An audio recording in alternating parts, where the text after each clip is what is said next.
نارة الجنون من أجل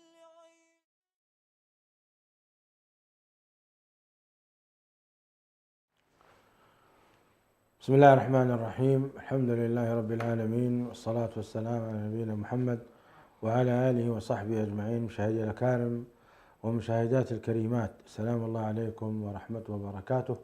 أهلا وسهلا ومرحبا بكم في حلقة جديدة من برنامجكم قضايا إريتريا. ما زال الحديث حول الطلاق، أسبابه وعلاجه والوقاية منه، وقد تحدثنا في حلقات سابقة عن الأسباب وعن وتعمقنا في الأسباب حتى تعرفنا على كثير منها، وحاولنا أيضا علاج بعضها. استمرارا لهذه الحلقات المباركات وختاما لها في هذه الجلسة المباركة، سنحاول بإذن الله أن ننتهي من ما يتعلق بالوقاية والعلاج من كثرة حالات الطلاق. كذلك سنتحدث أيضا ماذا بعد الطلاق، ثم أيضا سنعرج على ما يتعلق بمستقبل العلاقة بين المطلقين، كيف ستكون، ثم ما هو مستقبل الأطفال.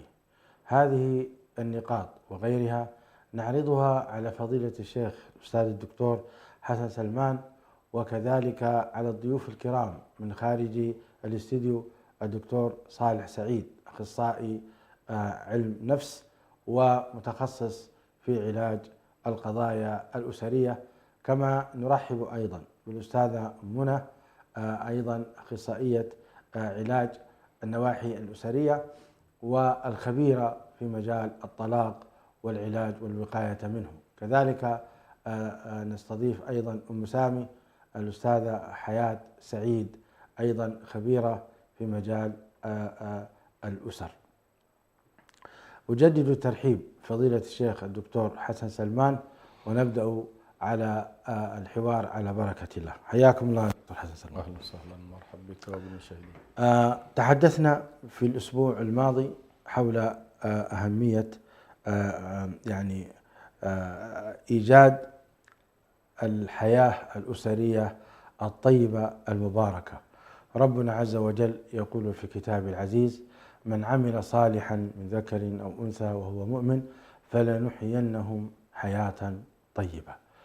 هذه الحياة الطيبة بلا شك أنها تكون بالعمل الصالح والبعد عن معاصي الله تبارك وتعالى، الذي ينتج عنها هذه الحياة الطيبة من الألفة والمحبة.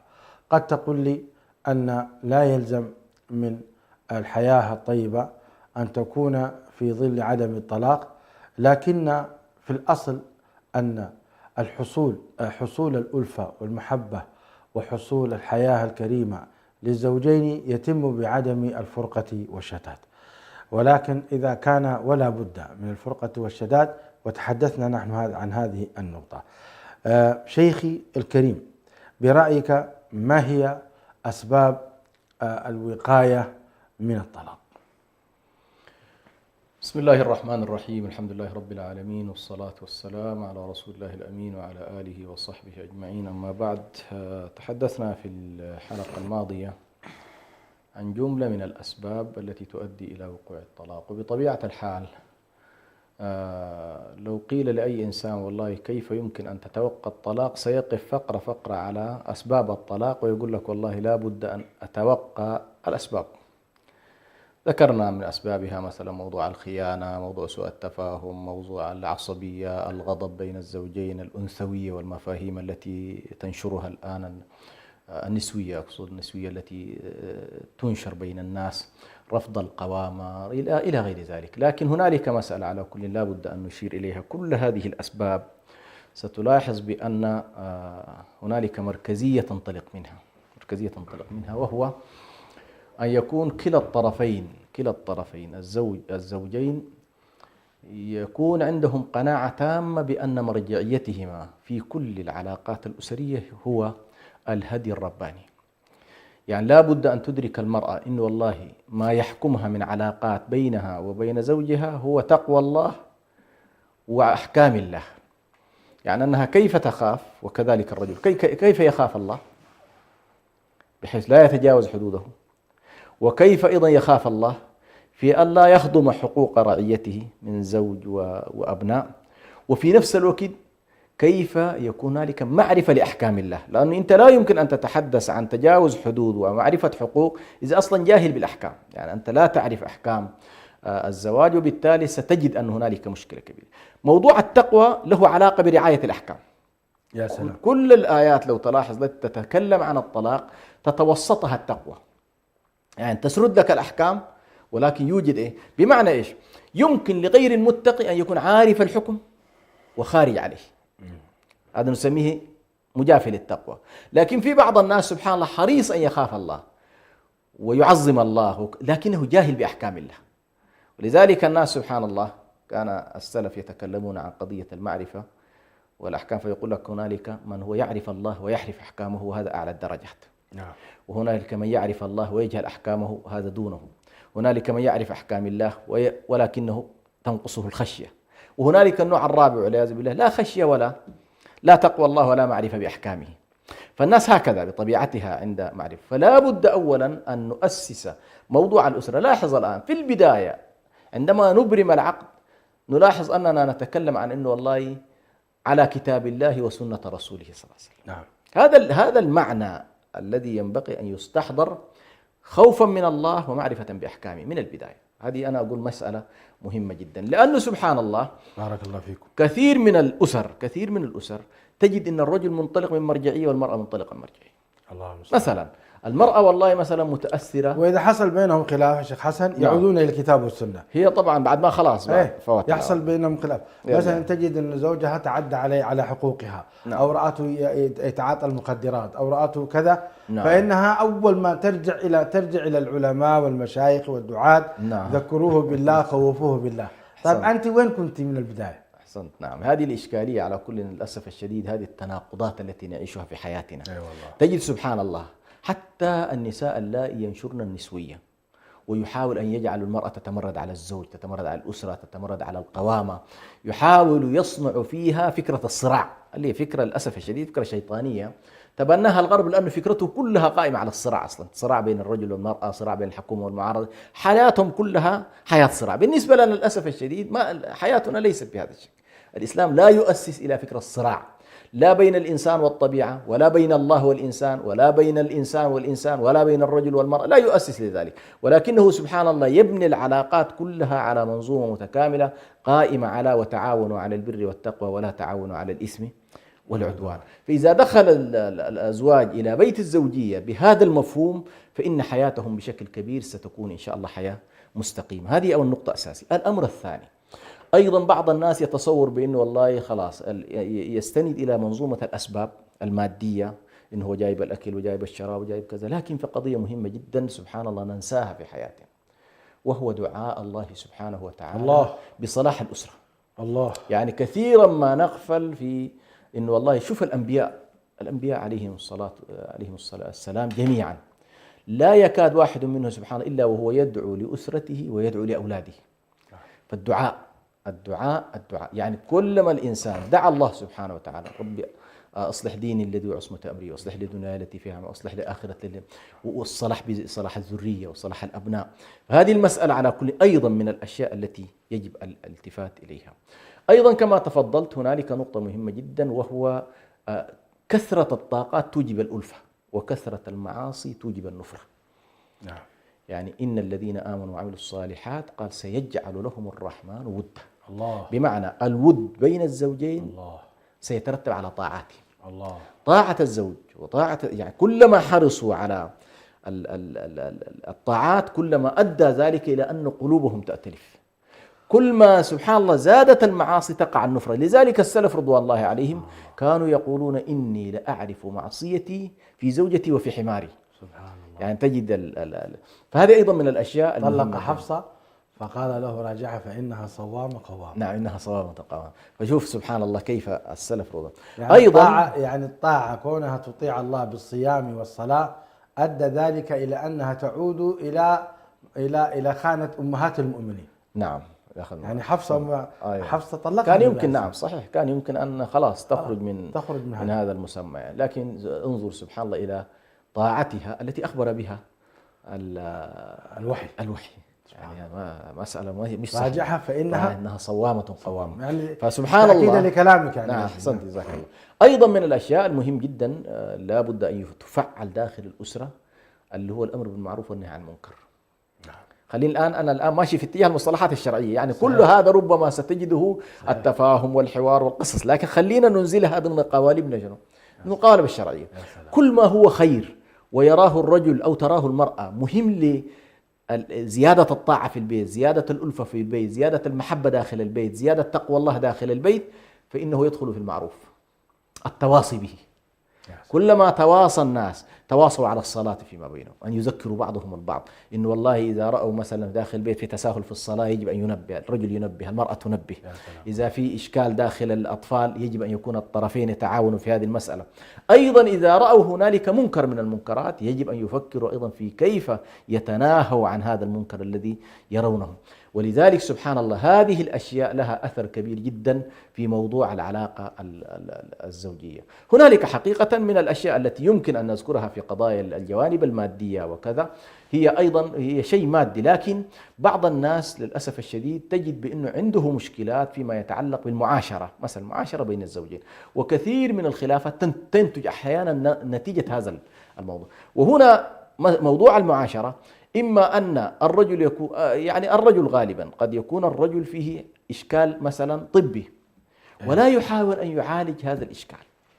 هذه كثير من الناس إما أنه والله غير قادر على العلاج أو ينقصه إمكانات مالية، أو أحيانا بعض الناس يقول لك والله هذه لا يمكن أن أعرض أمري إلى الأطباء. بعض الناس يصل إلى هذا. هنا ستأتي إشكالية كبيرة جدا وعميقة، وهو أن المرأة لن تحتمل طويلا، يعني هي ليس لها إلا أنت كزوج. واحدة من القضايا التي ستحتاجها الزوجة ستحتاج الإشباع. فإذا لم يقم الرجل بمعالجة نفسه إن كان مريضا أو بالحرص على أن يدرك أن الطرف الآخر هو بحاجة إليه، أيضا ستقع إشكالات كبيرة. كذلك جانب المرأة يا شيخ حسن قضية أيضا لا تكون مثيرة لزوجها. أي نعم، هي على كل ذات شقين. هي أحيانا قد تكون الإشكال من المرأة أنها غير مثيرة، أنها ما مجهز نفسها، لا تهتم، لا كذا. يعني بعض الأزواج يقول لي أنا أرى زوجتي كأنها أختي، ما في أي إثارة، نشرب القهوة نشرب بن كأنها أختي. هذا من العائلة، والله هكذا يقول. ونمشي من العائلة ونمشي فقط. وين الإثارة؟ وين التجمل؟ وين التفنن؟ يعني يا شيخ حسن لا مؤاخذة يعني، ويكرم السامعين أيضا، الفاجرة الزانية حينما تعرض نفسها لهؤلاء المجرمين والعصاة، نسأل الله العافية والسلامة، تأتي بتفنن عالي جدا وتجذبهم بطرق كبيرة جدا. في حين العكس تماما في الزوجة، لا تهتم بهذا الخصوص أبدا، وتقول إذا هو يريدني سيطلبني. أما أنها هي تثيره، أنها تراقبه، هذا غير. تعليقكم؟ هو على كل هذه من القضايا اللي مهمة جدا. حتى ابن عباس كان يقول إني لا أتزين لامرأتي كما تتزين. فإذا كان الرجل مطالب بالتزين فما بالك بالمرأة التي هي محل الزينة أصلا. يعني المرأة لابد أن تدرك بأن والله يعني الاهتمام بنفسها والاهتمام بمظهرها والاهتمام بشكلها مسألة مهمة. طبعا نحن هنا ماذا نقول الآن صناعة المنافسة، لأن أحيانا هذه الأمور سبحان الله لما تدرك المرأة بأنه والله الرجل خلاص هو وحيد عصره ومحتكر بالنسبة لها، ولا يفكر بأي شكل من الأشكال في صناعة البديل أو البحث عن زوجة أخرى، فإنها لا تبحث كثيرا في المنافسة. فهو هنا ننبه إلى خطورة أنه كثير من الرجال الذين يذهبون إلى فكرة التعدد ستلاحظ بأن إشكاليتها هو أنه لا يجد المرأة أنها قائمة بما يلزم في حقها. وبالتالي هنا من الأشياء المهم جدا لا بد أن تكون المرأة في كامل زينتها، وفي أن تحرص على هذا، وأن تفرق حقيقة بين وجودها في مطبخها ووجودها في غرفة نومها. هذه طبعا من الأشياء أيضا التي لا بد الالتفات إليها. بعض النساء تجد سبحان الله بعد الطفلين وثلاثة خلاص الرجل يشطب من قائمتها، وتفتكر أنه همومها كلها تصب وين؟ تصفي الأطفال والأولاد وتحسب نفسها بأنه الرجل سيكون مبسوط من هذه الحال. هو صحيح هو سيكون مرتاح تجاه أبنائه وأن المرأة ما شاء الله ما مقصرة في هذا الاتجاه، لكن سيشعر بالقصور تجاه نفسه. بارك الله فيكم دكتور حسن. سنواصل الحديث حول هذا. مرحبا بالدكتور صالح سعيد، أخصائي علم نفس ومتخصص في علاج المشاكل الأسرية. نرحب بكم في قناة سلام ونشكركم على التواصل معنا. حياكم الله فضيلة الشيخ. يا مرحبا بالدكتور، حياكم الله أهلا وسهلا. معي يعني بعض الأسئلة نستفيد من خبرتكم ومن تخصصكم، بارك الله فيكم. الحياة الزوجية تستوجب قدسية عميقة بين الزوجين. رغم الخلافات، اتخاذ التدابير التي قد تمنع الوصول للطلاق، هل يمكن أن تذكرها لنا؟ حياكم الله فضيلة الشيخ. على حسن الضيافة والاستقبال. لا شك الشيخ عندما تحدث عن الزوجة الأمور واهتمام من قبل جدا، تفرق بين المطبخ وبين أو في الصوت غير واضح، الصوت غير واضح دكتور، ما أدري ما الإشكال، هل هو من عندنا أو من عندك؟ وربما عمرنا في قريب منكم، يعني ماني بعيد في جهة، وربما تكون الصوت يقطع، جزء منه واضح وجزء منه غير واضح، يعني الصوت يقطع دكتور. طيب هو ما ادري هل الآن واضح. استمر دكتور صالح، استمر. على بركة. طبعا العلاقة الزوجية علاقة زي ما ذكرت قبل قليل، علاقة مقدسة بموجب عقد شرعي وموافقة ولي الزوجة على إقامة هذه العلاقة. كما ذكر الزوجة عليه واجبات، نقول للزوج أن عليك حقوق. الزواج هي مسؤولية، شراكة الزوجية والعلاقة تحت قضاء وقت معين. عندنا قواعد كثيرة للعلاقات الشيخ على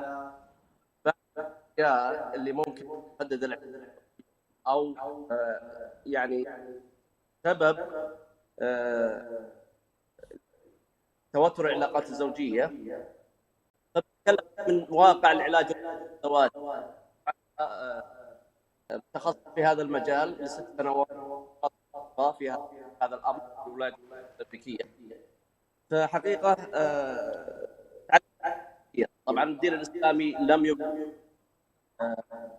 كل اللي نذكر الآن وصلناه في الشريعة الإسلامية منذ زمن طويل.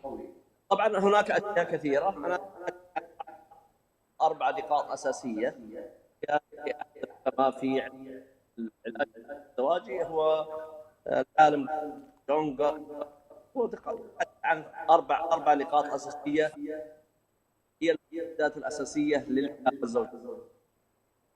الأول هو الانتقاد. معناه ان الطرف الاخر وجه عليه اللوم، دائما الوم هذا ان كل شيء هو خطا، دائما باستخدام العقاب وابدا، دائما تفعل انك دائما وابدا اساسا، او العكس بالعكس. الانتقاد هذا من الاشياء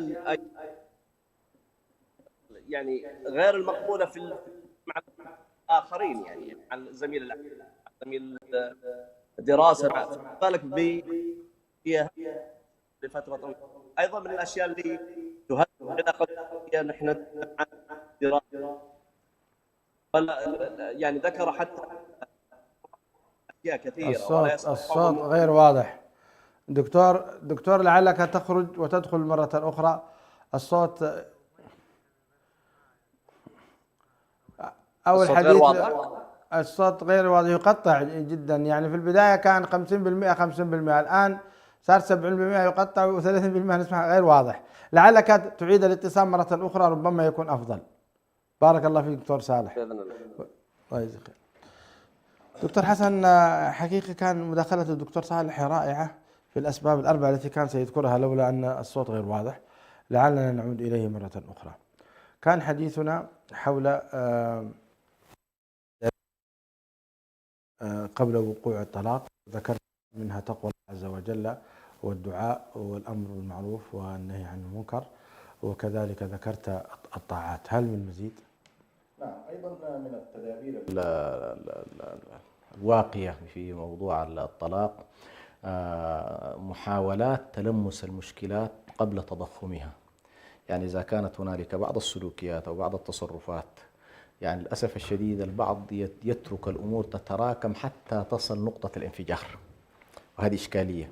يعني صحيح أنه ما مطالب الإنسان أن يكون كثير الانتقاد بشكل يومي، بحيث والله يا أخي يبقى ظاهرة السلوك الانتقادي هذا بالنسبة له سلوك خلاص، لأنه حتى يمل الطرف الآخر. لكن يمكن للإنسان أحيانا أن يتغافل في بعض القضايا اللي ليست ذات شأن مؤثر، ولكن عندما تكون هنالك قضايا مهمة ومؤثرة وستكون لها، هنا لا بد أن يقف عندها قبل أن تتضخم ويتحول الأمر إلى سلوك وعادة عند الطرف الآخر أيا كان هنا الآن، سواء كان هذا الأمر الذي نريد أن نصححه سواء صادر من المرأة كزوجة أو صادر من الرجل كزوج.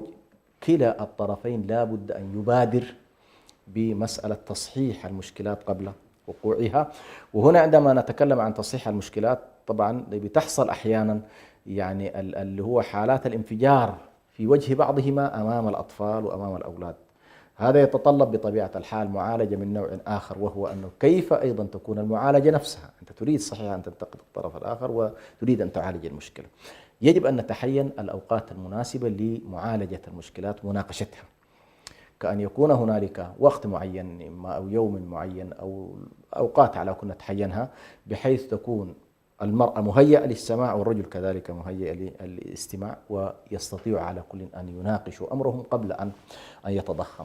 وكل ما أخذ الأمر في البدايات منحى المناصحة ومنحى التوجيه ومنحى الإرشاد أفضل من أن يكون منحى الانتقاد الحاد الذي يشعر فيه طرف من الأطراف بأنه في خانة المهاجم، أو كما نتصور أنه هو في مرمى النيران كما يقول. لا، خلها تكون تشعر ويشعر هو كذلك بأنه والله النصح والإرشاد والموعظة الهدف منها بقاء العلاقة وقدسية هذه العلاقة التي تكلمنا عنها.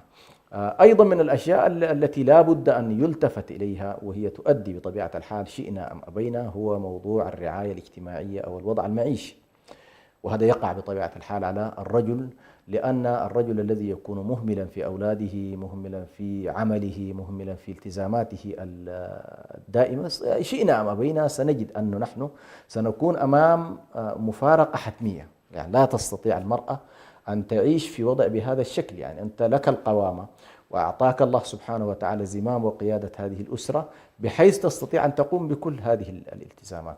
فعلى كل هنا لا بد من أن يكون هنالك أيضا واحد من أمرين: إما أن الرجل فعلا يكون تماما ما عنده القدرة على أن يقدم شيء وهذه لها علاجها، وإما أن يكون والله هنالك أيضا طموح فوق الإمكانات. هنا يحتاج إلى مدارسة ومعالجة. يعني هل والله الرجل المرأة تكلفه فوق طاقته وما قادرين على الأقل والله يكيفوا أحوالهم؟ إنه والله بعض النساء طبعا مطالبها أن تكون طالب عالية، وهي تدرك أن زوجها إمكاناته محدودة. فكل ما أيضا جلسوا لمحاولة بصورة واضحة ومكاشفة صريحة إنه والله يا أخي هذه قدراتنا وهذه إمكاناتنا، ويجب أن نرتب أولوياتنا في الصرف بناء على على هذه الإمكانات. فهذه أيضا من الأشياء التي تحتاج تشاور وتحتاج تفاكر بين الزوجين قبل أن تقع الأمور طبعا أن تصل إلى نهايتها. أيضا من العوامل المهمة جدا والتي لا بد أن ينتبه لها كلا الطرفين تجنب نقل مشكلات الأسرة إلى خارج بيت الزوج. الله أكبر. هذه طبعا من الأشياء اللي كثيرا ما أنت أحيانا قد تحتوي المشكلة وهي داخل البيت، لكن لا تستطيع أن تتحكم عليها بعد أن تخرج إلى خارج البيت. هنا صعب جدا. فهنا نقول لكلا الزوجين لا بد أن يجعلوا كما يقولون للبيوت أسرار، صحيح، وألا ينقلوا مشكلتهم إلا باتفاق. صحيح. يعني حتى لو خلاص قرروا أن ينقلوا المشكلات تنقل باتفاق إنه والله نحن عجزنا وما قادرين، نستعين زي ما يقولوا بصديق، نستعين يعني سبحان الله في السابق كان يعني في مجتمعنا الأريتري في نظام الوزارة، فالوزير سبحان الله أول من تعرض عليه المشكلة قبل الوالدين، يعني قبل أن تنقل إلى الأهل في حاجة اسمها الوزارة. الوزير هذا المرأة سبحان الله تسر له بكل ما بينها وبين صديقي كوزير. أحيانا سبحان الله تكون المشكلة مادية فيحلها الوزير حتى ما يضطر إنه والله ينقلها إلى طرف آخر. فعلى كل كانت في قضايا اجتماعية. للأسف الشديد الآن طبعا هذه كلها غير موجودة، فستأتي عملية الانتقال على كل إلى لكن ما هو حده؟ أحيانا أيضا الزوج يهدد الزوجة لو أخرجت أي خبر من البيت لخارج الأسرة فإنك مثلا أنت طالق، أنت كذا، وتبقى المرأة محبوسة، لا هي تستطيع أن تصلح زوجها ولا هي يعني أخبرت ذويها وأهلها. لا هذا ما هو حده؟ هذا طبعا طغيان. قضية إنه والله إذا أنت أخرجت لا، هي إلى أين ستخرجها؟ هذا المهم.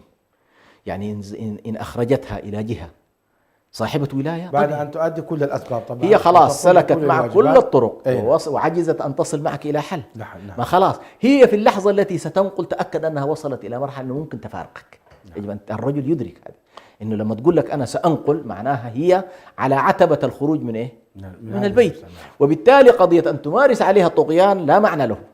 فالأفضل في مثل هذه الأحوال أن تتفق معها على الشخص الذي يصلح لحل المشكلة، بدل ما تمارس عليها إكراه وأنا حقيقة في عدة تجارب سبحان الله يمكن الواحد عاشها، تجد إنه الزوجين خاصة إخواننا الأعاجم هنا مثلا في منطقة، تجد يتفقون على شيخ ما يمشوا إلى يقول لك والله يا أخي الرجل والمرأة تكون في بيناتهم إشكالات، يتفقوا على رجل يحتكم إليه شرعا، وهم جزاهم الله خير طبعا في الجوانب هذه النواحي الشرعية يلتزموا ما عندهم إشكال، وعندهم أيضا محاكمهم الشرعية اللي أحيانا يذهبوا إليها. لكن الشاهد هنا إنه لو اتفقوا على جهة معينة يذهبوا إليها فهذا أفضل من الحديث عن إنه والله لا تذهبي أو محاولة إنه إذا ذهبت فأنت طالق. هذه كلها لن تسكت المرأة ما دام أنها وصلت إلى مرحلة إنه عجزت أن تحل مشكلاتها داخل البيت، فطبيعي جدا إنه والله ستنقل المسألة إلى خارج البيت.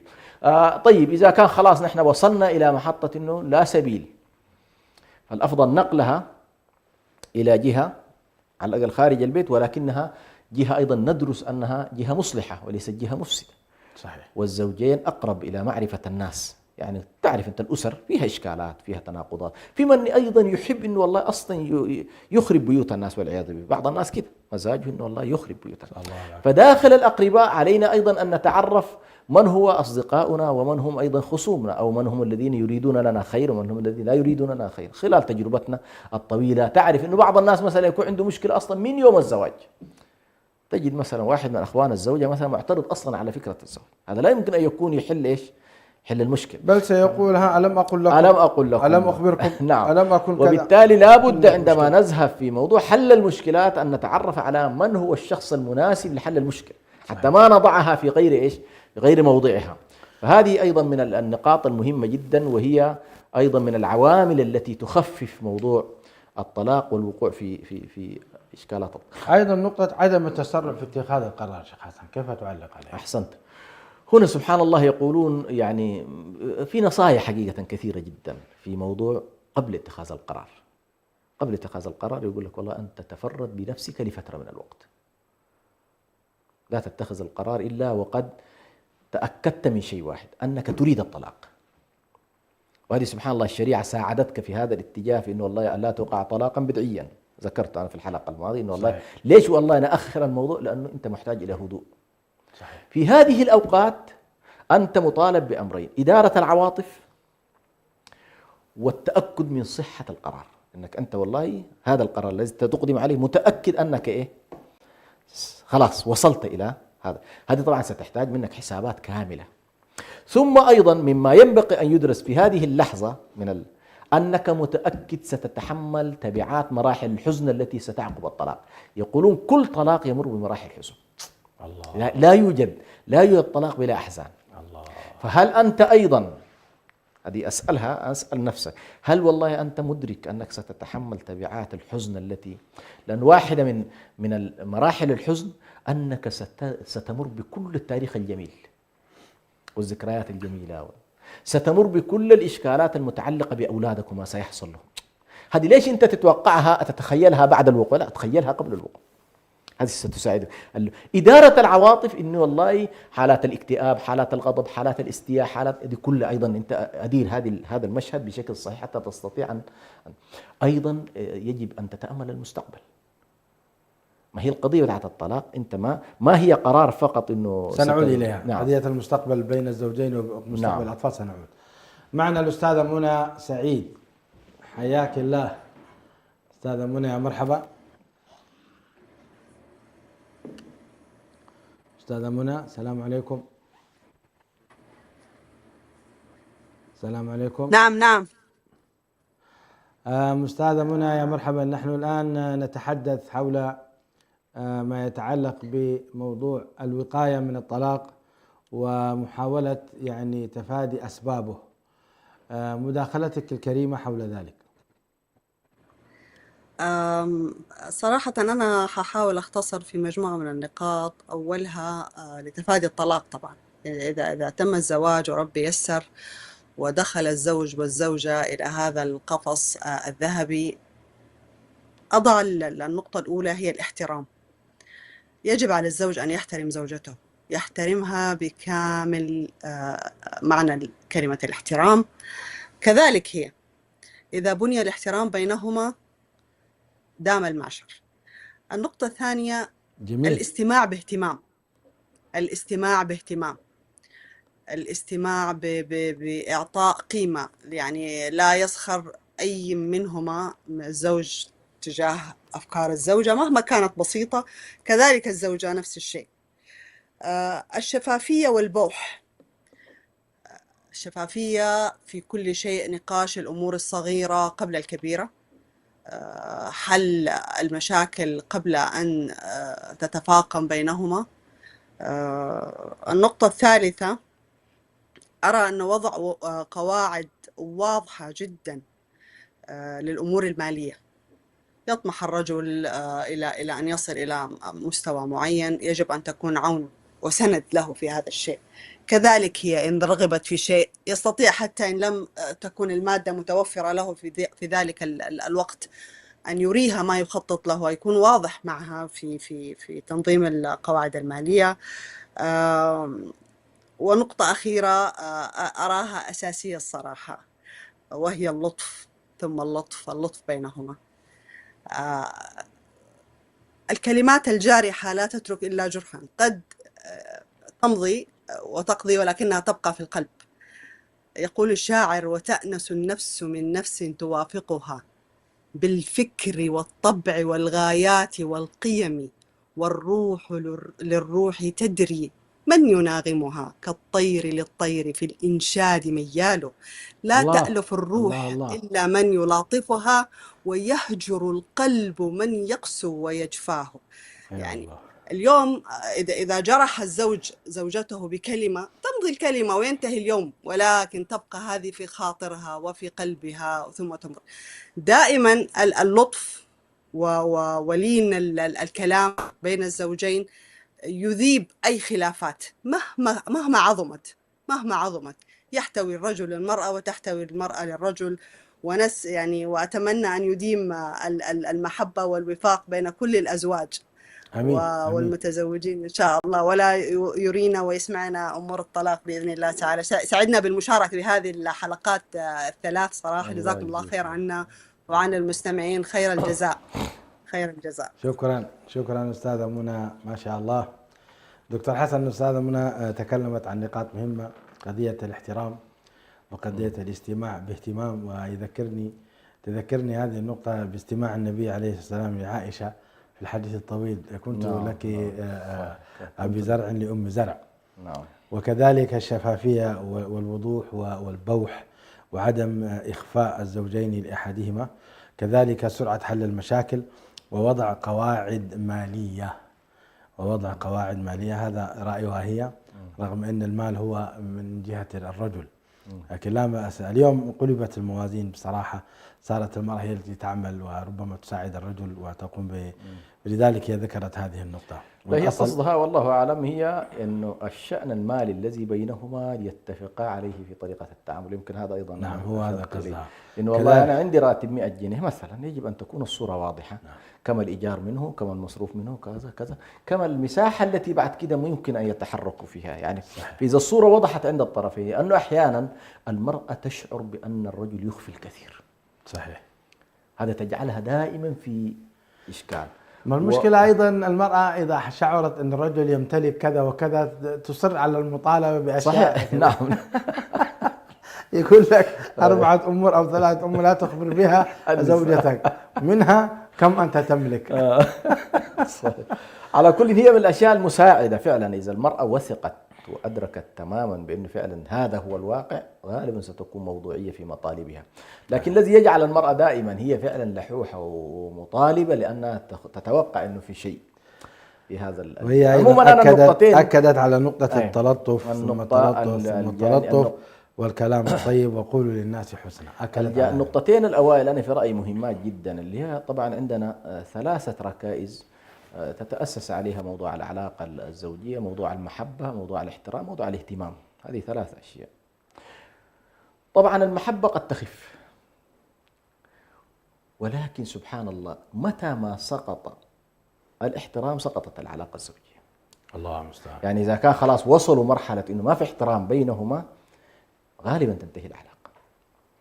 يمكن الاهتمام يخف، يمكن المحبة تخف، لكن متى ما حالة الاحترام ووقوف كل طرف عند حدوده فيما يتعلق بالذات كما يقولون، لأن كل إنسان سبحان الله له منطقة يسمونها منطقة الخصوصية، فإذا اقتحمت انتهت العلاقة. لذلك صح من قال احترم نفسك يحترمك الآخرين. احترمك الآخر. نعم، لأنك إذا أنت احترمت نفسك. وهنا شيخنا حتى برضو الصورة تبقى واضحة. من ضمن القضايا اللي نتكلم عنها في موضوع الاحترام، احترام أهل الزوجة مثلا. أنه بعض الناس تجد سبحان الله يسيء إلى أهلها ويتجاهل بأن هذا النوع فيه إسقاط الاحترام أصلا. طبعا. فأنت متى ما، ولذلك سبحان الله بعض القوانين مثل القانون السوداني مثلا يجعل سب والدي المرأة من الأسباب التي تتيح للمرأة طلب الطلاق وفسخ العلاقة.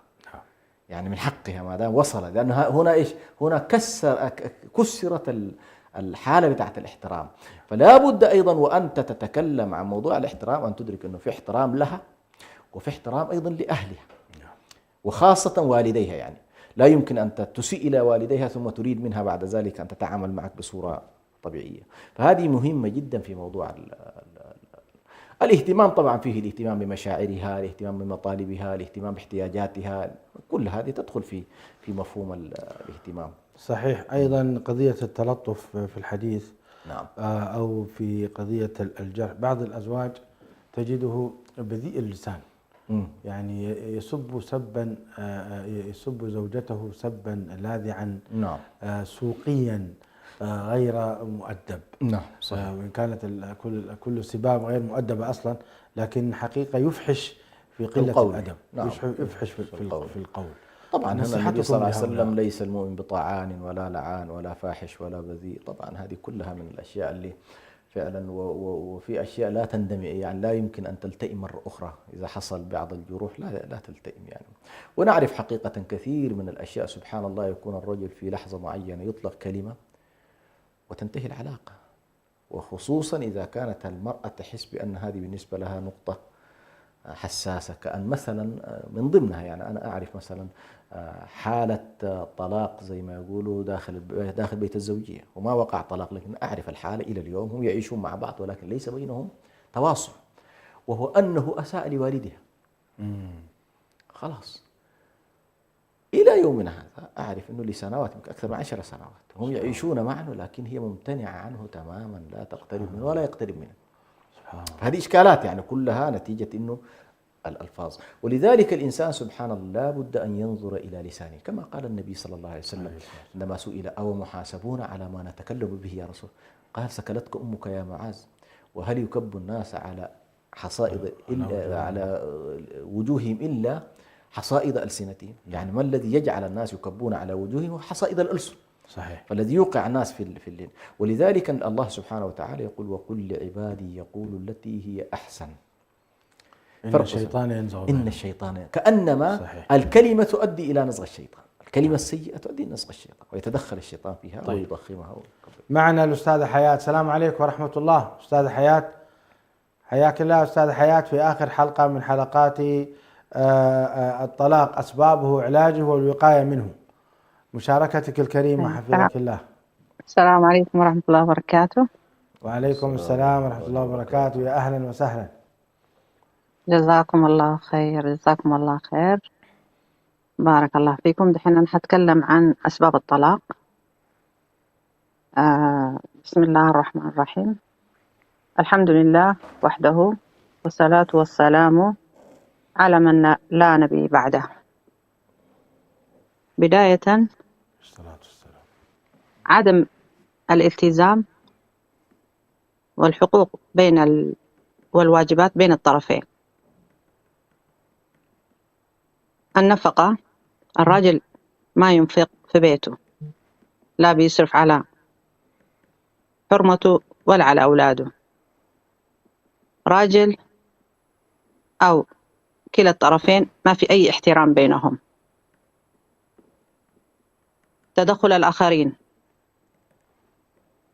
تدخل أشخاص آخرين حياة زوجية. الغيرة، أحيانا عدم الانسجام بينهم. اهتمام الزوجة بشغلها والإهمال للزوج والأولاد. طيب، سبحان الله، قال تعالى: بسم الله الرحمن الرحيم: ومن آياته أن خلق لكم من أنفسكم أزواجا لتسكنوا إليها وجعل بينكم مودة ورحمة إن في ذلك لآيات لقوم يتفكرون. لمن؟ لقوم يتفكرون. سبحان الله. يعني الزواج، إذا كان الزواج آية من آيات الله، زواج رزق ورحمة، لازم نشكر الله عليها، لازم نشكر الله عليها. طيب، إيش اللي بيحصل؟ لو أنا دخلت الحياة الزوجية وأنا هدفي رضا الله سبحانه وتعالى،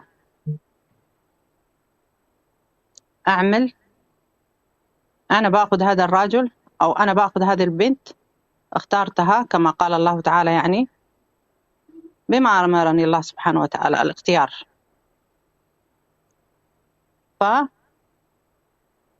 سبحان الله، هيكون تعاملي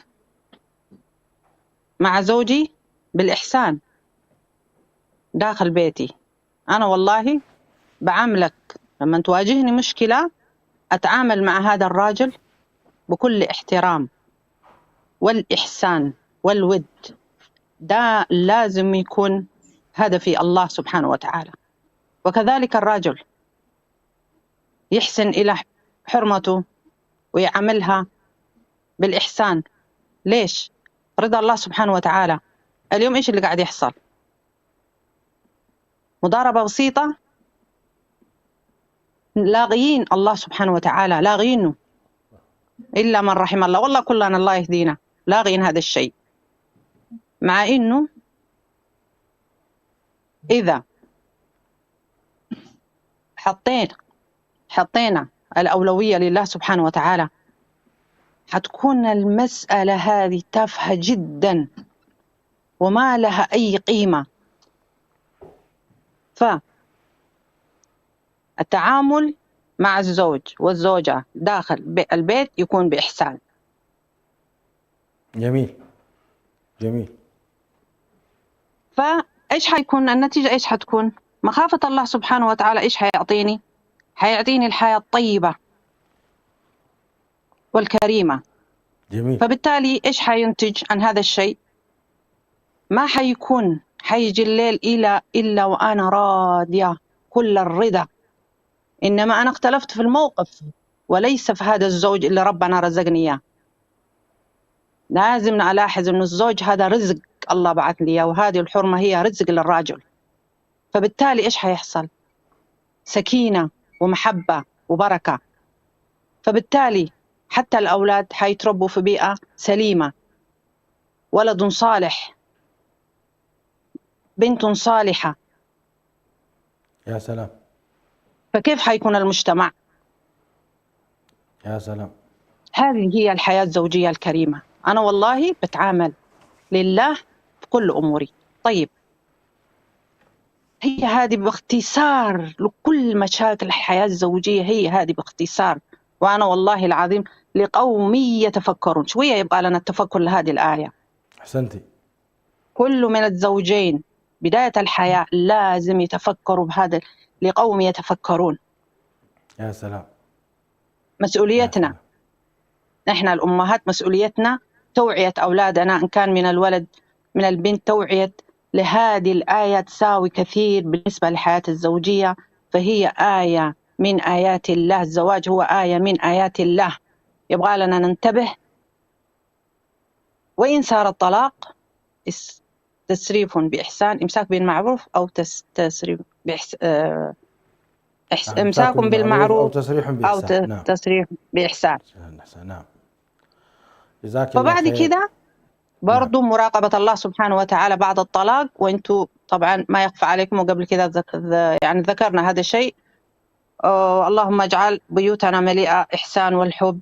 والسلام عليكم ورحمة الله وبركاته. بارك الله فيك. شكرا أستاذة حياة على هذه المداخلة. دكتور حسن سلمان، الأستاذة حياة جزاها الله خيرا ركزت على يعني فيما يتعلق بأسباب الطلاق: عدم الالتزام بأداء الحقوق بين الطرفين، عدم النفقة، عدم الاحترام، تدخل الآخرين، الغيرة الشديدة الغير مقبولة، عدم الانسجام بينهم، ترك المرأة بيتها والعمل خارج البيت مما يؤدي إلى التقصير في الأولاد. ثم أكدت على قضية أنه لا بد لنا نتفكر في الحياة الزوجية وكيف ننمي هذه الحياة وكيف نربي أولادنا حتى نخرج بأولاد صالحين وبنات صالحات. تعليقكم حول هذا ثم نعود وننطلق إلى الدكتور صالح سعيد. أتمنى أن يكون قد حل مشكلة الاتصال حتى نستفيد. طيب، أنا شايف الأخت يعني حياة أعتقد نقاطها كلها طيبة ومعقولة وذكرنا بعضها، فقط أنا أنبه على نقطتين. النقطة الأولى موضوع الغيرة الزائدة، هي إضافة حقيقية، يعني جزء من إشكالات الطلاق هو أن الغيرة الله سبحانه وتعالى وضعها في المرأة ومقبولة إلى سقف معين. بالعكس، المرأة التي لا تغار على زوجها لا معنى أصلا. نعم. معناها إذا ألغتك تماما من أنه تغار عليك معناها الموضوع، والعكس أيضا. أيوة. فهي لا بد الرجل أن يكون يغار على زوجته والمرأة كذلك تغار عليه. لكن هو أن يكون تتحول الغيرة إلى عدوان، غيرة ممدوحة في ذاتها، لكن أن تتحول هذه الغيرة من الزوجة إلى عدوان على الزوج. ومن العدوان على الزوج أنه والله تتدخل فيما هو من خصوصياته أو تتحكم فيما هو من قراراته، هذا أيضا إشكالية. وتأتي الغيرة أحيانا كإشكالية في إطار التعدد، يعني تجد إذا الرجل مثلا له أكثر من زوجة، نتيجة الغيرة الزائدة من المرأة تفقد مكانها وتفقد ربما موضعها في هذا وبالتالي هذا الجانب لا بد أن يراعى، أن تكون الغيرة منضبطة. الغيرة لا تحمل على العدوان، لا تحمل على التجاوز، لا تحمل على الخروج عن الحدود على كلنا المطلوب. النقطة الثانية فيما يتعلق بعمل المرأة، هو واحد من الأسباب على كل من الأسباب المذكورة في قضية الطلاقات، أنه عمل المرأة خارج بيتها. عمل المرأة خارج بيتها ربما تناولت الأخت في أنه والله إهمالها للبيت، لكن في أمور أخرى. صحيح، أمور أخرى وهي أخطر من قضية إهمالها، وهو بناء علاقات خارج بيت الزوج.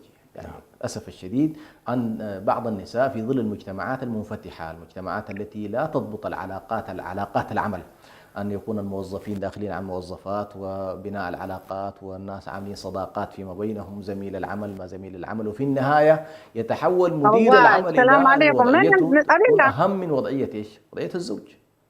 أنا بطبيعة لا أحد من الرجال يحتمل هذه الحالة. صحيح. فخلينا نؤكد ابتداء على أن عمل المرأة لا يكون إلا لحاجة، يعني الأصل أن عملها في بيتها. نعم. المرأة عملها في بيتها أو في وكفى مكان به. كفى به، ما في نعم. كلام. كفى يعني به. أنا أتعجب جدا من المرأة التي تكون صاحبة بيت ويقول لك ما شغالة. كيف ما شغالة؟ أكبر امرأة شغالة هي صاحبة البيت. اي والله. نعم. يعني تخرج سبحان الله تتركها أنت. قلبت الموازين شيخ حسن، هذه وقلبت الإشكالية. المفاهيم. غلبت الرجال قوامون لأنه على النساء سبحان بما الله فضل تعامل. بعضهم بما انفقوا من ما اموالهم. أنفقوا. نعم. قلبت هذه الموازين فاصبحت المراه التي لا تعمل ولا تخرج هي ملامه. نعم. أحسنت. طبعا هنا سبحان الله نحن صيبة. الآن محكومين بمفاهيم الرأسمالية. المفاهيم الرأسمالية أخرجوا صنفين من الناس، أخرجوا المرأة تحت منظومة الرأسمال، إنه محتاجين لها في المصانع، محتاجين لها في المصانع، ليس شيء آخر. كانوا وقتها محتاجين لأن المرأة تخرج فأخرجوها، كانوا محتاجين إلى تحرير الرقيق والعبيد فحرروهم، لم تكن لوجه الله عز وجل. وللأسف الشديد وصلت المرأة اليوم إلى حالة من الاستعباد فيما يتعلق بالعمل. وهاكو أسمع يا شيخنا فيما يتعلق الآن بالإعلاميات بالذين يعملون في مجال الفن، شيء لا صاروا يتكلمون عنه، صار الآن هم نفسهم يتكلمون عن المعاناة التي يعانونها. من تخرج واحدة منهم تقول والله ما يجري خلف الشاشات شيء مهول، إكراه، أن المرأة يمارس عليها الإكراه في مهنتها بحجة إنه والله لا يمكن أن تخرج فهذه كلها إشكالات. على كل هذه ستؤدي بطبيعة الحال إلى أن الزوج خلاص يعني يتخلى عن زوجته. الله يجزيك خير. نعود مرة أخرى للدكتور صالح سعيد، أخصائي علم النفس وأخصائي الأمور الزوجية. لعل الصوت إن شاء الله يكون قد تحسن. أهلا وسهلا بسعادة الدكتور، نريد إكمال تعليقكم الطيب المبارك. حياك الله فضيلة الشيخ. ما أدري الصوت الآن إن شاء الله طيب أفضل جدا واضح الآن إن شاء الله، ما شاء الله. طيب بارك الله فيك. خليني أبدأ من حيث أنتهت فضيلة الشيخ عندما تحدث عن عمل المرأة وأن عملها الأساسي في منزلها في حجرها، وهذا الأفضل وهذا الأجمل والأمثل يعني بلا شك، يعني شيء جيد يعني. ولكن مع تغيرات الحديثة في المجتمعات، ارتفاعات اقتصادية بحتة وقاتلة ويعني متسببة في كثير من التفكك الأسري. أنتم زي ما ذكرتم وتناقشتم قبل قليل في قضية النفقة. إذا كان لا يستطيع الزوج أن ينفق على زوجته وأسرته المكونة بعض الأعراق والقبائل، بل ينفق ليس على الأسرة فقط اللي الأسرة النووية اللي هي الزوجة والأبناء، بل يمتد إلى الأب والأم والأخوان والأخوات وأحيانا القبيلة نفسها، الأب هو مطالب بتقديم العون لهم. فكيف تطالبني أنا كزوج أن أمنع زوجتي عن العمل لسد احتياج المنزل؟ أحيانا الآن ظروف الحياة تغيرت، لابد أن لا نتحجر لثقافة سابقة أو مؤامرات سابقة أو غيرها. عمل المرأة أصبح في بعض الأحيان ضرورة، وعدم عملها في مكان معين هو تعطيل لدورها في هذا المجتمع المحافظ. لو فرضنا في تحفيظ القرآن الكريم، أو لو فرضنا في بعض دور الفتيات في المدارس النظامية التي تقدم التعليم للفتيات في أماكن تحفظ كرامتها في أي مكان بناء على القوانين والأنظمة والشرائع التي تحكم تلك البلاد وتلك. فلذلك عمل المرأة ليس له ولا يوجد دراسة تقول أن عمل المرأة غير ضروري. أنا من وجهة نظري في هذا العصر هو أصبح ضرورة ملحة، ولكن كيف نعوض وجود الأم في المنزل أحيانا، سواء بتقليص ساعات العمل، سواء بالدعم الحكومي أحيانا، سواء إن مثلا 3 أطفال فأعلى تبقى في المنزل ويصرف عليها مكافأة من الدولة، أو تقدم لها الرعاية، أو العاملة المنزلية أحيانا قد تكون حل. فإحنا نتكلم في هذا المجال. كأن الزملاء والزميلات اقتصروا العلاقة الزوجية في 3 مسائل أساسية. تقريبا الاحترام والاهتمام والمحبة والغيرة أحيانا كما ذكر الشيخ، هي بلا شك 100% أنا موافق مع الشيخ، لكن لا يصل إلى التطرف، لا يصل إلى الشك، إني أشك في الزوج. أحيانا في أشياء داخل الأسرة وخارجها لها إشكاليات ولها تأثير على الأسرة. إحنا نتكلم عن اهتمام، ولكن أحيانا الأب إذا كان مدمن، إذا كان الأسرة مفككة، إذا كان الأسرة عندها اضطرابات نفسية، اضطرابات شخصية، كما تعلم أن الاضطرابات الشخصية هي تختلف تماما عن الأمراض النفسية في بعض الأحيان. لكن الاضطرابات الشخصية، شخص قلق يشغل الأسرة دائما، يبهذلها، شخص نرجسي يعني يستعبد كل من في الأسرة. ليش؟ لأنه تعرض لحالات عنف، تعرض لحالات، فبالتالي لها دور كبير في تشكيل الأسرة وإيجاد اللي هي مبررات للطلاق أو استمرار العلاقة الزوجية بعد إيجاد الحلول المناسبة من المتخصصين في المجال النفسي والمجال الاجتماعي وغيره. طبعا زي ما ذكرنا احنا قبل قليل، لها تأثير كبير على الأسرة، على بلا شك على ليس فقط على الأسرة الصغيرة، قد يمتد الأمر إلى الأسرة الممتدة. لكن رسم الحدود هنا ذكرت قبل قليل أن هناك من يسب الأسرة الممتدة، مثلا أهل الزوجة مثلا بألفاظ نابية، وهذه طبيعة كثير من أو بعض الأشخاص اللي أتوقع أنهم عاشوا في اضطرابات أو في بيئة أو تنشئة أسرية غير مناسبة. رسم الحدود من أهم الأشياء التي تساعد على استمرار العلاقة الزوجية. رسم طيب الحدود دكتور، معناها أني لا أسمح. طيب دكتور أحسن الله تفضل يا إليك، شيخ. لضيق الوقت، بعد الطلاق كيف ترى العلاقة بين المطلقين؟ نعم. طبعا الطلاق هو ليس الحل الأمثل في كل الأمور، لكنه هو إحدى الحلول المناسبة في في الانفصال، في الابتعاد عن مشكلات معينة، وصلوا إلى مرحلة خلاص متقدمة. هم جربوا إذا كانوا جربوا جميع الوسائل، أدخلوا حكما من أهله وحكما من أهلها، وجدوا ضالتهم في مستشار حاول يعيد العلاقة الزوجية إلى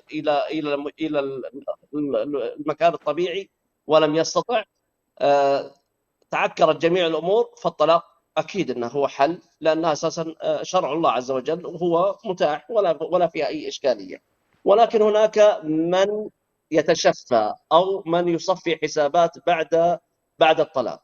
فبعضهم من يطالب في مبالغ مالية، يعطل الطلاق حتى لا تأخذ مستحقات مالية من جهة حكومية مثلا، أو أنه يشوه سمعة الزوجة أو تشوه سمعته، أو أنها تحرم الزوج أو يحرم زوجته شوفة أبنائها أو الزيارة.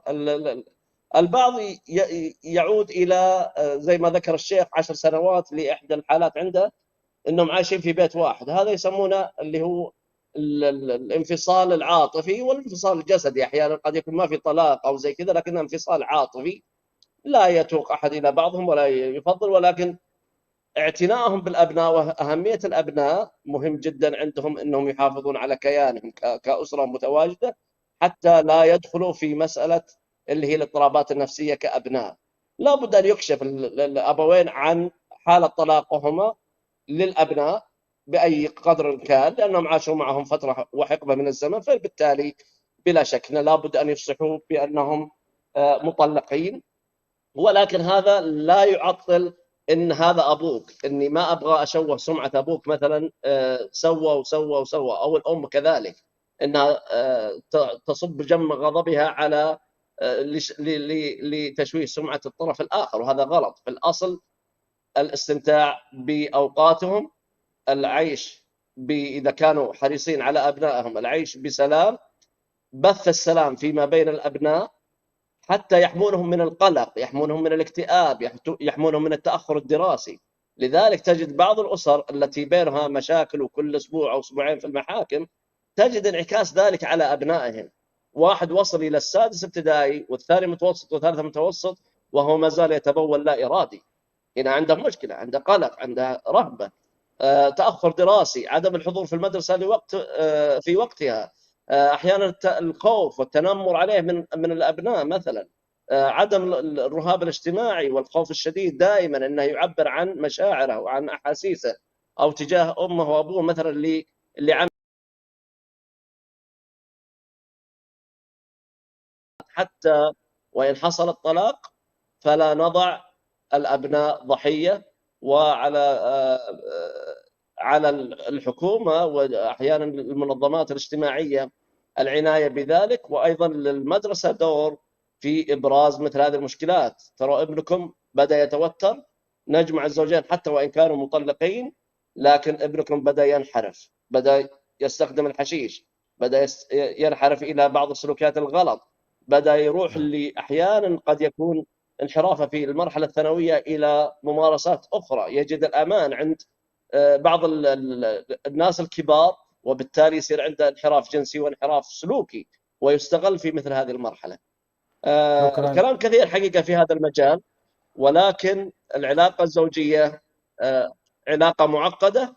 العلاقة الزوجية لابد أن نتأكد أن ما في علاقة بدون مشكلات، المشكلات لا مفر منها موجودة، والطلاق ليس هو الحل الأول لكل مشكلة تواصل أو مشكلة قصور أو عدم اهتمام، ولكن هناك خطوات كثيرة لتفادي مثل هذه الأمور.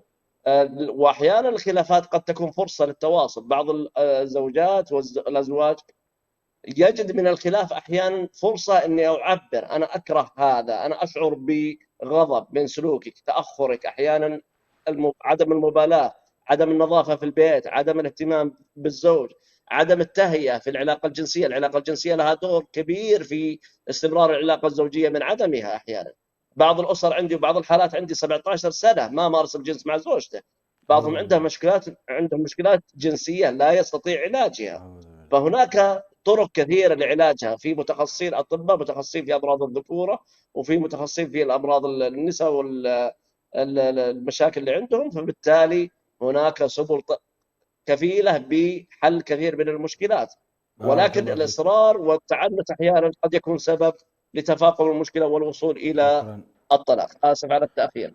بارك الله. أبدا الدكتور صالح سعيد الشهري، أستاذ العلاج الزواجي والأسري، كنت معنا من خارج الاستوديو، نشكرك على هذه المداخلة وعلى هذه الأطروحات الطيبة.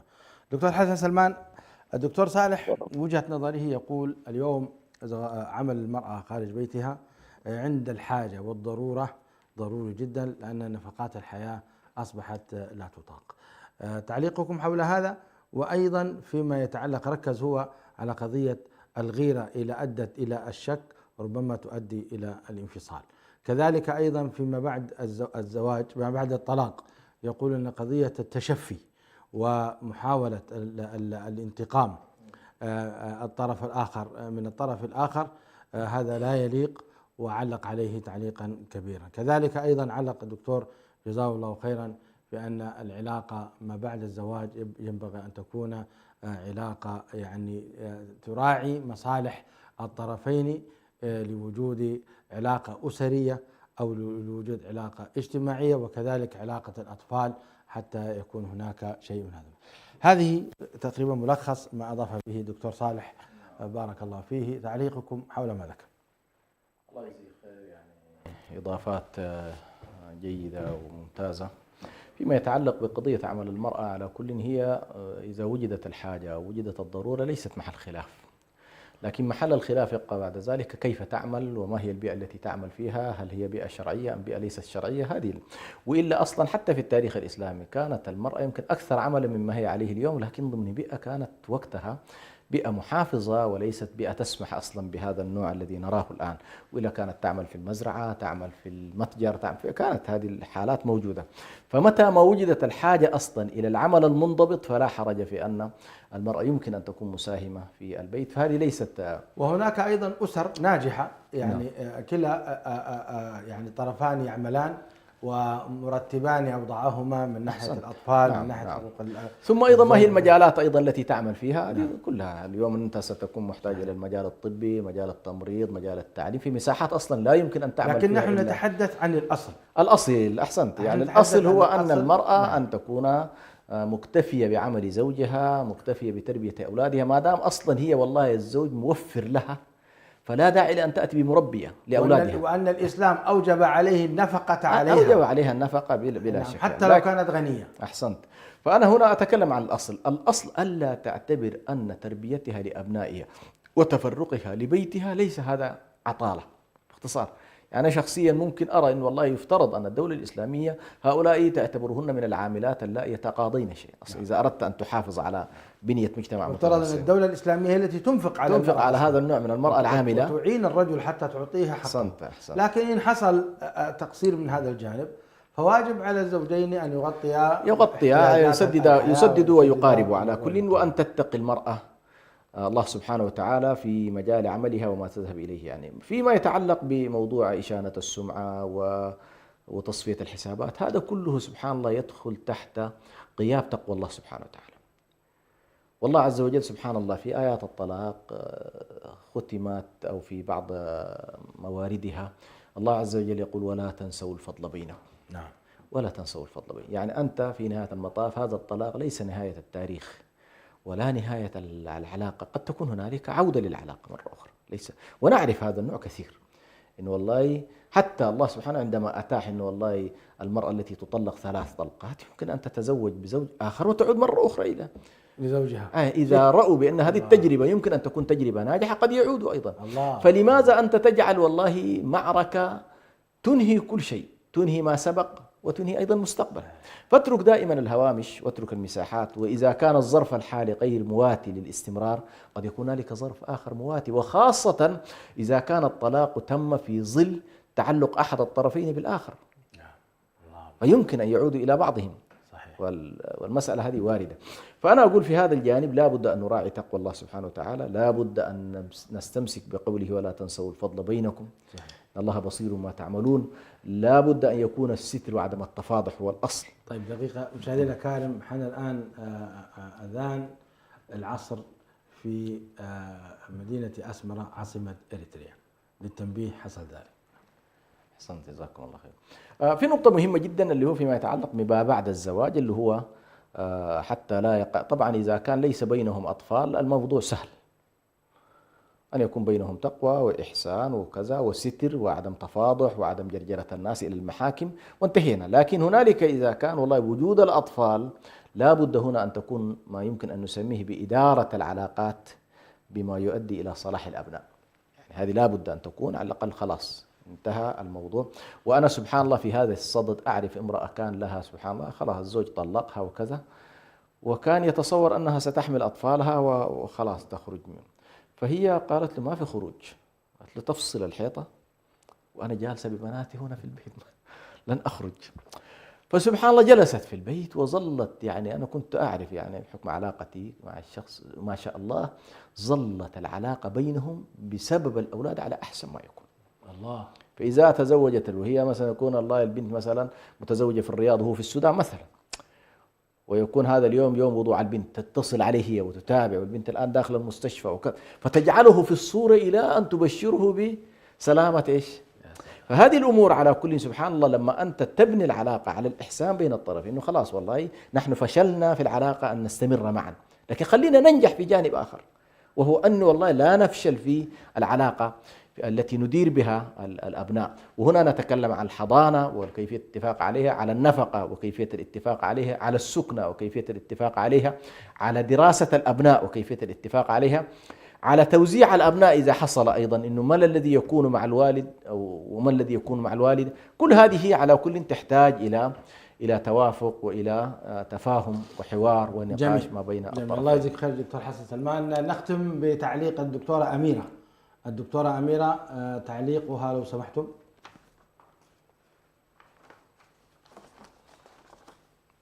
طيب إن شاء الله أنا حأذكر يمكن في عجالة بعض الحلول، وممكن تكون هي يعني إن شاء الله يعني الكل يستفاد من هذه الأفكار اللي هي جزء منها بعض الدول تطبق هذه الأفكار أو الحلول. هي التأهيل قبل الزواج، وهذا يمكن نموذج موجود في ماليزيا. المقبلين الشاب والشابة على المقبلين للزواج بيكون عندهم تأهيل، والدولة يعني كبرنامج موجود في الدولة، ونسأل الله إن شاء الله يعني ممكن المؤسسات إذا كانت مؤسساتنا مثل هذه المؤسسة المباركة أن يكون لها دور فاعل، دور توعية مجتمعية من خلال هذه البرامج، أو من خلال عقد ورش، من خلال دورات تدريبية للمقبلين على الزواج. وممكن يطبق هذا النظام في كل دولة. إذا كان مثلا عندنا جاليات كثيرة جدا في أوروبا، في أستراليا وكندا وأمريكا وغيرها، ممكن أن تنظم مثل هذه الورش والدورات التدريبية التوعوية للشباب، ويتم إعدادهم بشكل علمي وبشكل يعني منهجي صحيح لتحملهم لمسؤولية الزواج وتكوين هذه الأسرة. الدعم كذلك من الحلول الدعم الاجتماعي من قبل الجاليات والأسر، بما أن احنا ذكرنا ضمن الأسباب كانت اللي هي عدم وجود الأسر الممتدة. ممكن يكون للجالية تكون هي حاضنة مجتمعية تساهم في توعية الشباب، في تقديم لهم النصح والإرشاد، وتقديم لهم المساعدة اللي هي الجانب المعنوي والجانب النفسي والجانب الاجتماعي. حقيقة يعني كثير من القضايا احنا زمان في مجتمعاتنا عن طريق الأجاويد زي ما يقول، أو عن طريق كبار رجال القبيلة، هم اللي كانوا دائما يعني يتصدروا لهذه المشكلات وتحل بطريقة ترضي جميع الأطراف. وهذا ما نحتاجه حقيقة. الجانب الاجتماعي هام جدا، ويساعد في استقرار المجتمع بشكل عام واستقرار الأسرة بشكل خاص. ويمكن هذه النقاط اللي أنا أحببت أن أشارك بها وألخصها في شكل أسباب وحلول، ونسأل الله أن يحفظ يعني جميع أسرنا، وأن يكون إن شاء الله يعني أبنائنا أبناء صالحين، ويكونوا حقيقة الأسرة تكون هي نواة لمجتمع صالح. وجزاكم الله خير على إتاحة الفرصة، والسلام عليكم ورحمة الله تعالى وبركاته. وعليكم السلام ورحمة الله وبركاته. مشاهدي الأكارم، في نهاية هذه الحلقة لا يسعني إلا أن أتوجه بالشكر الجزيل لفضيلة الشيخ حسن سلمان ضيفنا في الاستوديو، والشكر موصول لفضيلة الدكتور صالح بن سعيد الشهري، والأستاذة منى سعيد، والأستاذة حياة، وكذلك الشكر موصول للشيخ أحمد سعيد الذي علق بالشكر للمشايخ الأساتذة في الفيسبوك. والشكر موصول لكم مشاهدي الأكارم الذين تتابعوننا حول شاشة قناة سلام. أسأل الله تبارك وتعالى أن تكونوا قد استفدتم. في طيلة 3 أسابيع ونحن نتحدث عن الطلاق، أسبابه وعلاجه والوقاية منه، ونسأل الله سبحانه وتعالى بأسماء الحسنى وصفاته العلى أن يحفظ بيوت المسلمين وأسرهم بالخير، وأن يجمعهم في الدنيا على خير وفي الآخرة في جنات النعيم كما نصت الآيات الكريمات. ونسأل الله سبحانه وتعالى أيضا أن يبعد الشياطين من بيوت المسلمين، وأن ينعموا بحياة كريمة، اللهم آمين. هذا أخوكم برهان يحييكم ويتمنى لكم حياة طيبة وأسر ومعيشة طيبة في أسرة كريمة مباركة، وإلى أن ألقاكم في الأسبوع القادم في حلقة جديدة وفي حوار جديد في قناة السلام. والسلام عليكم ورحمة الله وبركاته. إريتريا يا جارة البحر ويا منارة الجنوب، إريتريا يا درة البحر ويا منارة الجنوب.